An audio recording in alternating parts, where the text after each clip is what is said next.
नमस्कार, मैं रवीश कुमार। वीडियो में आगे बढ़ने से पहले अगर आपने हमारे रवीश न्यूज ज्वाइन चैनल को सब्सक्राइब नहीं किया है तो सब्सक्राइब कर लीजिए। आपके लिए ये 1 सेकंड का काम है, लेकिन इससे हमारी काफी बड़ी मदद होती है। तो प्लीज लाइक और सब्सक्राइब जरूर करें।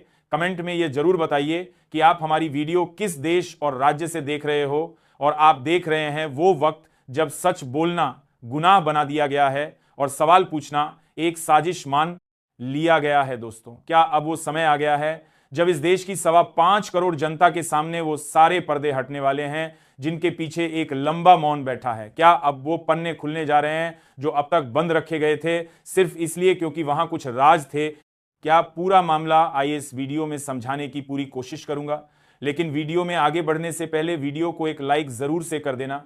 कुछ ऐसे राज्य जिन्हें लोकतंत्र कहते वक्त धीरे बोलना पड़ता था, राहुल गांधी बनाम चुनाव आयोग। यह लड़ाई कोई अचानक से नहीं शुरू हुई। यह लड़ाई उस वक्त से चल रही है जब महाराष्ट्र के चुनावों को लेकर राहुल गांधी ने सीधे तौर पर मैच फिक्सिंग जैसे गंभीर आरोप लगाए। सवाल थे तीखे, तल्ख और सीधे तौर पर लोकतंत्र की बुनियाद से जुड़े हुए। लेकिन जब सवाल चुनाव आयोग से थे तो जवाब भारतीय जनता पार्टी क्यों दे रही थी? यह लोकतंत्र का कौन सा नया अध्याय है जहां सवाल उठाए जाते हैं एक संस्था पर और जवाब देता है एक दल? राहुल गांधी लगातार ट्वीट कर रहे थे, आरोप लग रहे थे कि चुनाव में धांधली हुई, वह पूछ रहे थे क्या वाकई यह लोकतंत्र है या सिर्फ एक चुनी हुई स्क्रिप्ट का अभिनय? लेकिन जवाब में क्या मिला? राहुल गांधी हार की बौखलाहट में है। यह शब्द नहीं है, यह रवैया है। ये वही रवैया है जो हर सवाल को अपमान समझता है, जो हर आलोचना को राष्ट्रद्रोह में बदल देता है। अब सवाल यह है, क्या हम सिर्फ दर्शक हैं इस तमाशे के या अब कोई फैसला भी लेना है? क्योंकि लोकतंत्र को कुर्सियों की नहीं सवालों की जरूरत होती है। जब चुनाव पर सवाल उठते हैं तो लोकतंत्र की नींव हिलती है। ये वही लोकतंत्र है जिसमें अगर कोई विपक्ष का नेता बोलता है तो सत्ता को खांसी आ जाती है। चुनाव आयोग ने राहुल गांधी को मीटिंग के लिए बुलाया है। जी हां, अब जब चुनाव पर मैच फिक्सिंग जैसे शब्द गूंजते हैं तो आयोग की दीवारों में भी हलचल होती है। राहुल गांधी ने एक लेख प्रकाशित करवाया था, एक ऐसा लेख कि जिसे केवल शब्दों से नहीं बल्कि अनुभव और आरोपों से लिखा गया था। उसमें उन्होंने खुलकर कहा, यह चुनाव नहीं, चुनाव चोरी है। ये कोई आरोप नहीं था, ये लोकतंत्र को लेकर एक सीधा, स्पष्ट और गंभीर संदेह था। उस लेख में 5 बिंदु थे, 5 स्टेप। राहुल गांधी ने यह समझाने की कोशिश की कि चुनाव कैसे एक स्क्रिप्टेड खेल बन चुका है। महाराष्ट्र का हवाला दिया गया और चेतावनी दी गई कि बिहार अगला टारगेट हो सकता है। अब चुनाव आयोग ने राहुल गांधी को बातचीत के लिए बुलाया है। सवाल यह नहीं है कि बुलाया क्यों गया, सवाल यह है कि इतने दिन तक चुप क्यों रहा? क्या वाकई में कोई संस्था जो चुनावों की निष्पक्षता की जिम्मेदार हो वह केवल लेख छपने के बाद जागती है? और अगर राहुल गांधी ने सवाल उठाए तो जवाब में रिपोर्ट क्यों नहीं आई? जवाब में प्रेस से लिखा के लिखा रिलीज क्यों नहीं? एक राजनीतिक हमला क्यों? लोकतंत्र में चुनाव आयोग एक निर्देशक होना चाहिए, दर्शक नहीं। लेकिन जब सवाल उठते हैं ये तो जवाब देने के बजाय संवाददाताओं को बुलाना एक नया ट्रेंड है। राहुल गांधी ने जो 5 स्टेप्स बताए वह अब सिर्फ आरोप नहीं, एक चुनौती बन चुके हैं। अब देखना है कि मीटिंग में सवाल पूछे जाएंगे या सिर्फ सफाई मांगी जाएगी। चुनाव का खेल, राहुल गांधी के 5 सवाल, लोकतंत्र के नाम पर जो कुछ हो रहा है उसे देखकर एक बात समझ में आती है, चुनाव अब सिर्फ चुनाव नहीं रह गए हैं, वह एक प्रबंधन बन चुके हैं। Management of mandate. Rahul Gandhi ने हाल ही में जो आरोप लगाए हैं वह किसी भाषण का हिस्सा नहीं है, वह एक दस्तावेज हैं, एक दावा नहीं, एक चेतावनी है। और यह चेतावनी सिर्फ महाराष्ट्र के लिए नहीं, पूरे लोकतंत्र के लिए है। पहला आरोप, चुनाव आयोग में अपने हिसाब से लोगों की नियुक्ति की जाती है। अब सवाल यह है, जब संस्थाएं ही किसी एक विचारधारा की गोद में बैठ जाएं तो निष्पक्षता की चादर कितनी भी सफेद क्यों ना हो, नीचे की सच्चाई झलक ही जाती है। दूसरा आरोप, वोटर लिस्ट में फर्जी नाम जोड़े गए। मतलब आप सुबह उठते हैं और आपकी बगल वाली गली के किसी बंद कमरे में 400 नए मतदाता पैदा हो चुके होते हैं और आपको इसकी भनक तक नहीं लगती। तीसरा, वोटिंग का टर्नआउट जरूरत से ज्यादा दिखाया गया, यानी जो लोग कतार में नहीं थे वह भी कागजों में वोट डाला है। ईवीएम की चुप्पी यहां सबसे तेज बोलती है। चौथा, जहां भाजपा हार रही थी वहां फर्जी वोट डलवाए गए। ये वही राजनीति है जहां हार स्वीकारना कमजोरी नहीं गुनाह बन गया है और जीत चाहे जैसी भी हो उसका महिमा मंडन जरूरी है। और पांचवा आरोप, सबूतों को जानबूझकर छुपाया गया।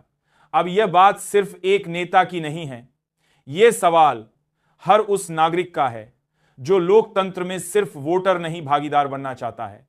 राहुल गांधी ने कहा, जो टीम धोखा देती है वो भले ही जीत जाए, लेकिन इससे संस्थाएं कमजोर होती हैं और जनता का भरोसा टूटता है।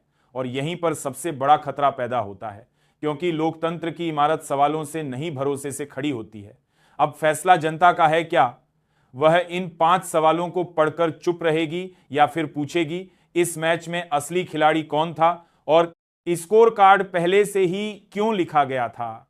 जब सवाल पूछना अपराध बन जाए, हम उस दौर में हैं जहां चुनाव अगर निष्पक्ष ना हो तो लोकतंत्र की आत्मा पर दाग लगता है और जब उस दाग की तरफ कोई उंगली उठाता है तो पूरी सत्ता व्यवस्था उसे मिटाने पर जुट जाती है।